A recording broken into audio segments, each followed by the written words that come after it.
Thank you very much.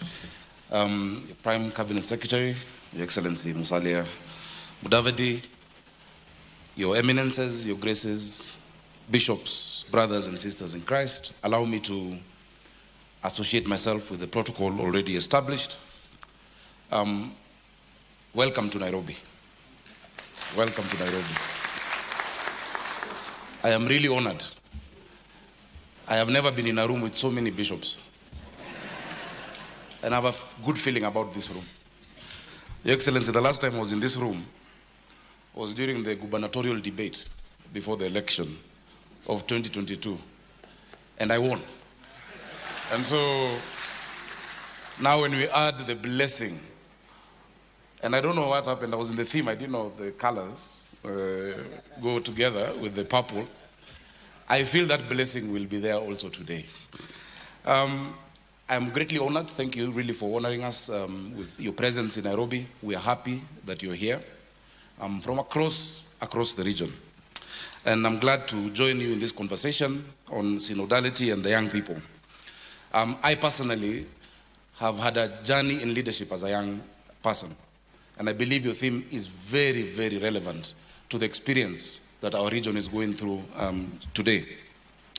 As governor of Nairobi, I spend my days managing a city where literally more than half of the people I serve have not yet reached their 22nd birthday.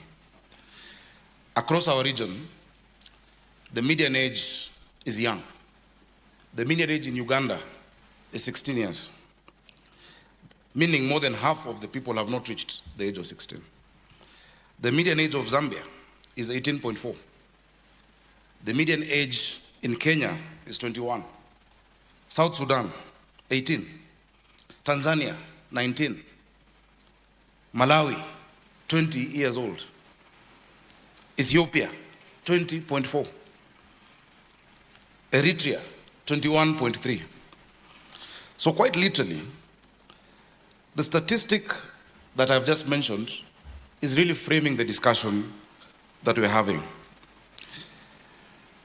It is more than half of those who fill the pews in every parish represented over here. It is a defining fact for our region. If you split any parish within this region in half by age, one half would still be in school.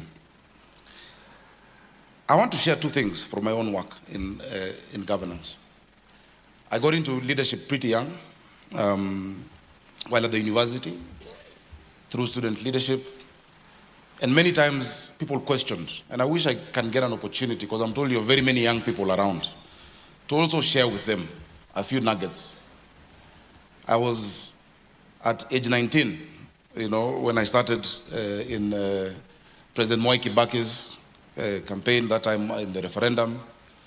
At age 21, I was already working with, the government at that time while still in school.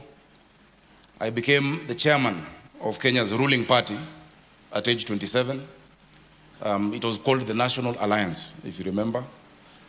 And it was challenging. I was in charge of people older than my dad, and they would look like, what does this young guy know? I became member of parliament at age 32. 28. I became senator, and Bishop, you were right. I've been a senator longer. I became senator at age 32 and governor at age 38. And God willing, if I finish this next term, I'll be only 47, having done 2 terms as governor. Based on the blessing in the room.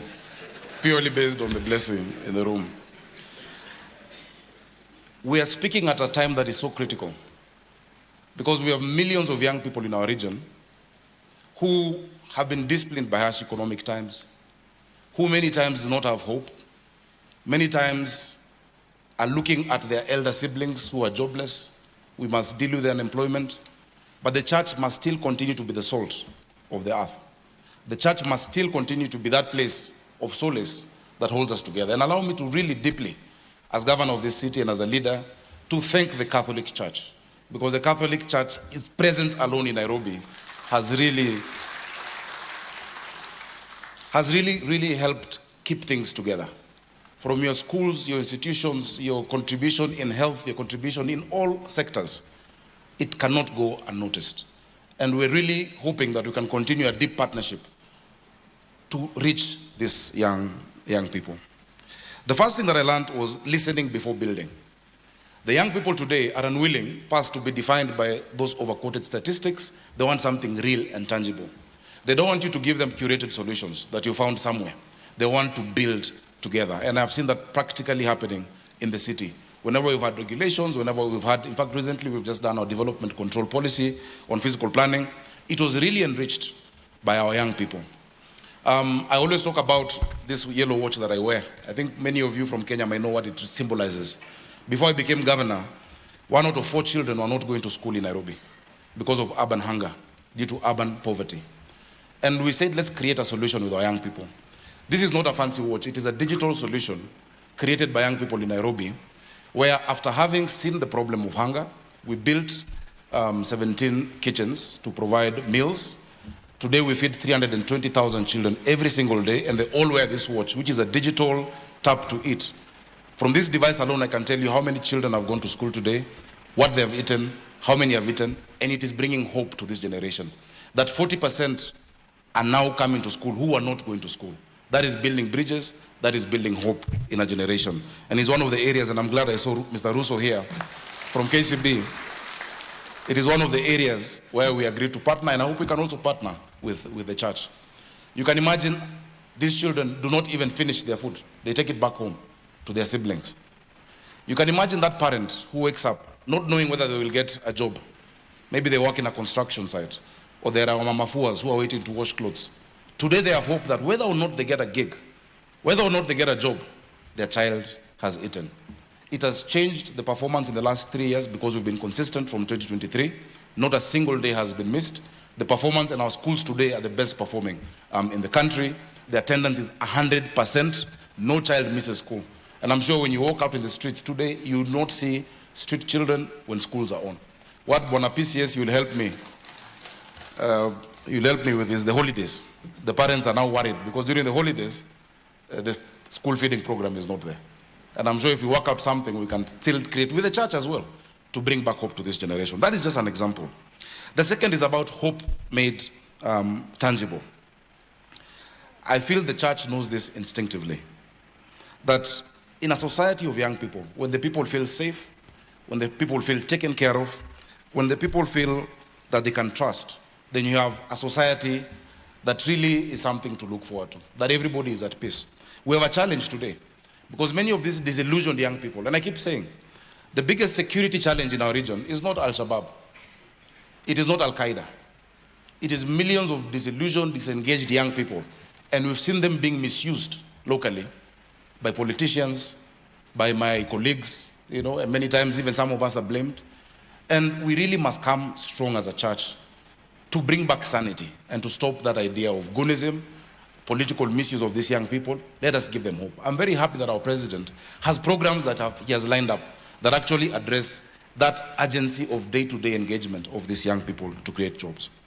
As I move to conclude, I really must thank you that, this theme, when I hear this theme, communion, hope, justice, good governance, Bishop, I don't hear 4 separate ideas. I hear a sequence. Communion is what happens when we listen. Hope is what grows when communion is followed by action. Justice is hope made structural. And good governance, wherever it is, whether it is in the church, whether it is in government, whether it is in business, whether it is in the private sector, good governance is simply the discipline of making sure that that sequence does not break down.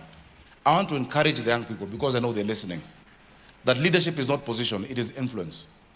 That the young people who are the trustees of our countries and our region's posterity really need to know that they can do it today. We used to be called leaders of tomorrow, we're leaders today. I want to ask the bishops, as you go back to your countries, please send a message of hope to the young people. The young people today are more connected than ever before. They're driven by, the digital world.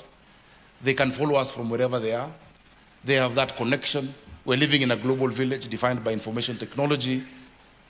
And all they need is to know that they can call on the church, that they can call on leadership to change the future of our region.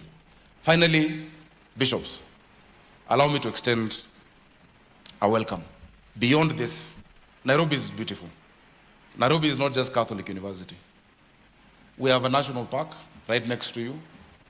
The only national park in a capital city where you can see animals in their live, untouched, unspoiled habitat. And the backdrop of the capital city is behind you. Please visit there. But beyond that, I want to invite you. If you're wearing what you're wearing, or you can show that you're in this conference, you are welcome to any hotel in Nairobi, any restaurant in Nairobi. But you'll only need to do 3 things. When you go to the hotel, have as much as you want. Drink, eat, have our local delicacies, nyama choma, have ugali please, githeri, as much as you want. Number 2, if anybody asks you, tell them the governor of Nairobi sent you there. Tell them the governor of Nairobi sent you there. And number 3, please pay your own bill when you're done with that bill. Please feel welcome to Nairobi. We're honored to have you. May God bless all of you. Thank you.